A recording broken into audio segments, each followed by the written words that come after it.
Bueno, en este segmento vamos a presentar el texto de Rosana Onoco Campos, Humano, demasiado humano, un abordaje del malestar en la institución hospitalaria.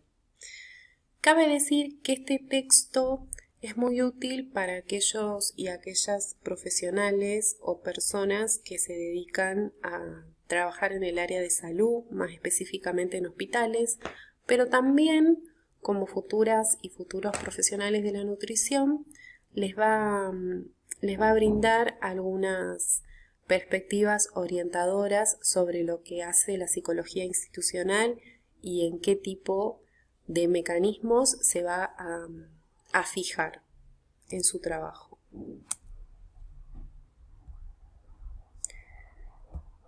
Bien, bueno, la primera reflexión que hace Onoco es que en general asociamos lo humano a un valor positivo y que alguien es humanitario cuando es solidario, compasivo. Pero ¿qué pasa cuando alguien crea intrigas, calumnias, cuando alguien envidia? Rosana Onoco lo que pregunta es si esto es humano. Lo que va a decir es que sí, que esto es humano también. Por lo tanto, para pensar un lugar para el concepto humanizado en el hospital, tenemos que corrernos de la noción de sentido común que dice que lo humano está asociado a un valor positivo en sí. El hospital moderno masacra a sus sujetos, a todos sus sujetos, y a todos ellos de manera diferente según su inserción institucional. Va a reflexionar que aquellos que trabajamos en servicios de salud sufrimos un desgaste que es diferente al desgaste operario, porque en las organizaciones que trabajan con gente, el cansancio se debe a la necesidad de reponerse de la permanente exposición al sufrimiento y a la muerte. Va a tomar unos aportes teóricos y el primer aporte teórico que toma Rosana Onoco es Freud con el malestar en la cultura. Esta es una obra muy importante en la teoría psicoanalítica. Básicamente toma esta idea de que existe un precio que pagamos para acceder a la vida social. Desde que nacemos nos pasamos la vida intentando aprender a soportarlo. Los hospitales, como parte de lo social, no están exentos de este malestar en la cultura. Después vamos a ver reportes de CAES, que va a hablar de un concepto que es la adherencia narcisista al objeto institucional. ¿Qué tenemos que entender de este concepto?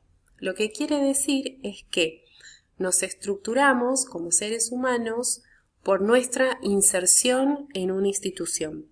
Es un mecanismo psíquico con el cual las personas se autorizan a decir, pensar y sentir que trabajar en dicha institución vale la pena y tiene un sentido. Por ejemplo, alguien que trabaja en un hospital oncológico se arma esta adherencia narcisista al objeto institucional para dotar de sentido a esta tarea.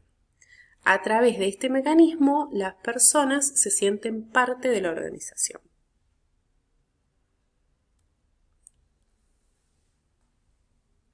Pero ¿qué pasa? Va a haber fuentes de sufrimiento en esa adherencia narcisista al objeto institucional.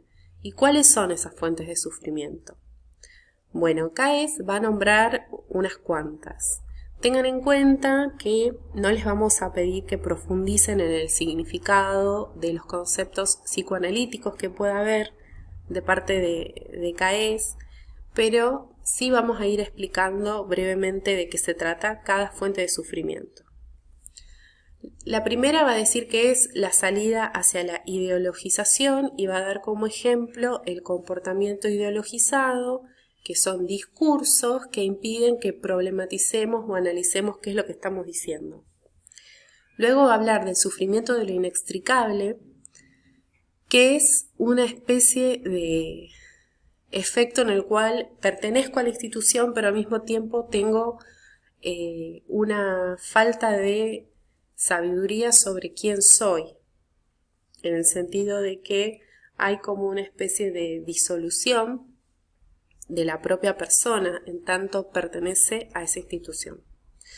El sufrimiento, va a decir después, asociado a una perturbación de la función instituyente, donde es necesario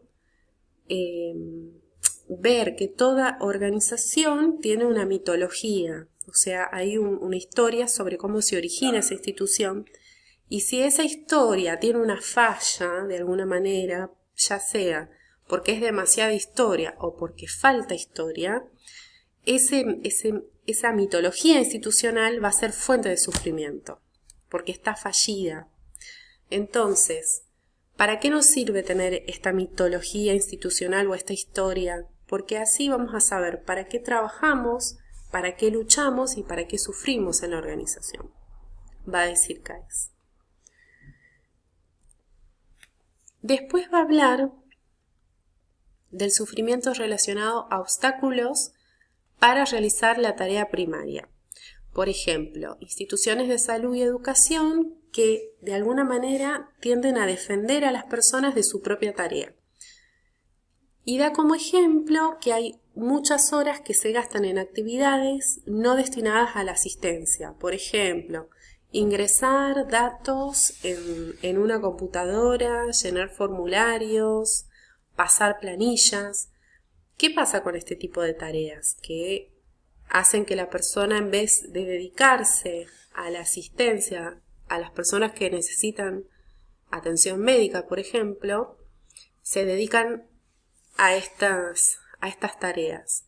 La idea que subyace es que el trabajo de ese profesional es poco valorado o no vale la pena.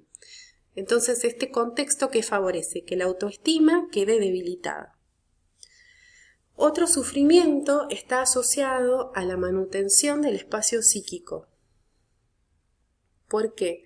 Porque generalmente la institución acá lo que hace es tomar ideas innovadoras y ponerlas al servicio de la institución, en el sentido de que las ideas innovadoras, en lugar de tomar un espacio de liberación, por decirlo de alguna manera, van a pasar a tomar espacio como estrategia de dominación en lo instituido de la institución.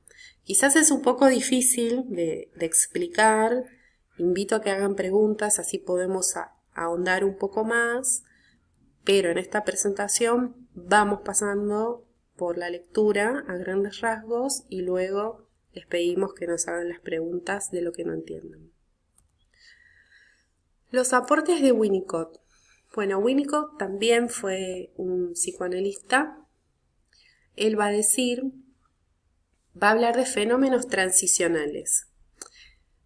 Podemos ahondar un poco más en la clase de qué se tratan los fenómenos transicionales, pero para empezar les contamos que los fenómenos transicionales, como ejemplo, tienen el jugar, el hacer y no el puro pensar. Y el proceso requiere de un lugar y de un tiempo. Además, para que ese proceso se pueda desenvolver, hace falta un soporte, es decir, que durante algún tiempo alguien tiene que hacer de soporte a ese proceso del hacer y del jugar. Una vez que ese proceso se desencadena, el propio grupo puede constituirse en ese soporte. Acá ya está hablando quizás de un grupo de trabajo. Una vez que ya el grupo ha empezado un proceso de hacer, la persona que estaba haciendo de soporte puede retirarse. Por eso dice, una ayuda externa al grupo será fundamental para crear ese espacio protegido. Y acá da ejemplos. Un supervisor institucional, un asesor o inclusive un gerente o coordinador de otro grupo según el caso. Y vamos a pasar a los últimos aportes de campos. Las instituciones de salud existen para producir valor de uso y realización personal de los trabajadores. Es decir, que no solamente la institución sirve para cumplir con una tarea, sino que también en esa misma tarea lo que sucede es que la tarea se va mejorando por el simple hecho de ejercerla. Cada vez que alguien en su práctica, por ejemplo, tiene que Voy a dar un ejemplo muy pequeño, pero por ejemplo, tiene que aplicar una inyección. Bueno, en la medida que va aplicando la inyección muchas veces, esa práctica aumenta su valor de uso porque la persona aumenta su capacidad de hacerla. Y en ese aumento de esa calidad se produce también la realización personal, porque la persona está, no me sale la palabra, pero está desarrollando su quehacer. Bien, los espacios institucionales, las relaciones de trabajo y de producción también producen subjetividad todo el tiempo.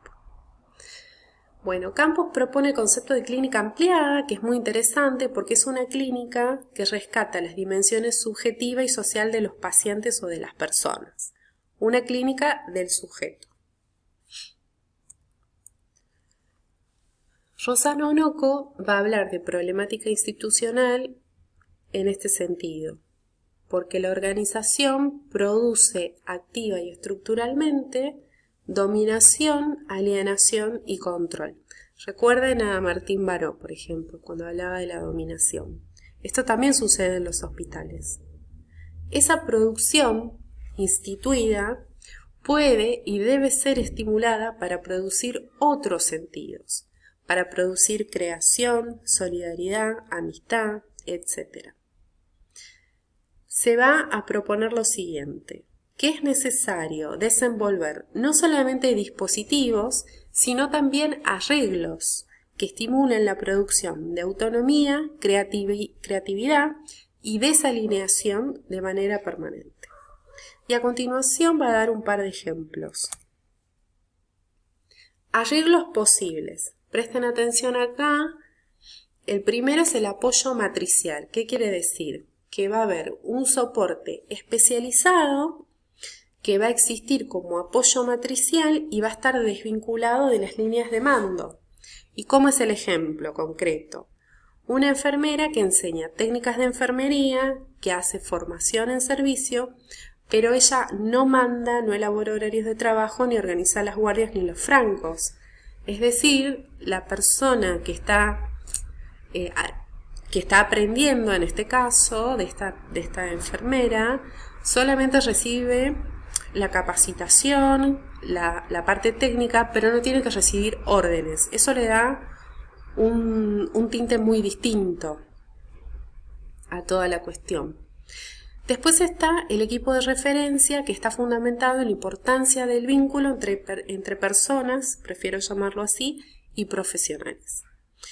Si los profesionales conocen a las personas y las personas también al equipo, es posible que haya más grados de confianza y se autoricen a preguntar y participar más de su tratamiento, y las respuestas profesionales también van a ser de más calidad y no van a ser tan estereotipadas.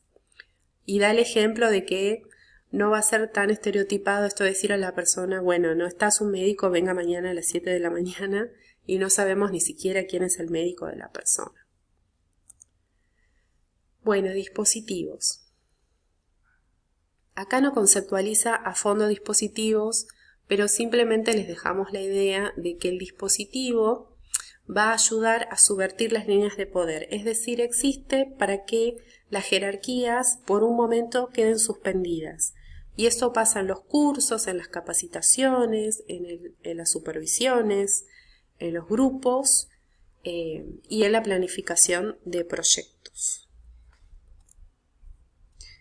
Bueno, acá habla un poco del papel del apoyador, que tiene que ver con hacer este soporte del que ya habíamos hablado, el desplazamiento del yo al nosotros, y también va a hablar de que en vez de usar técnicas de planificación, lo que necesitamos es conocimientos para tratar con las personas, por todo lo que se pone en juego.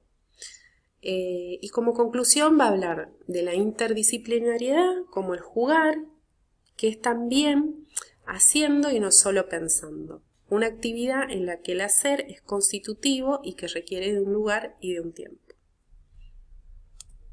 Bueno, muchas gracias y esperamos sus preguntas.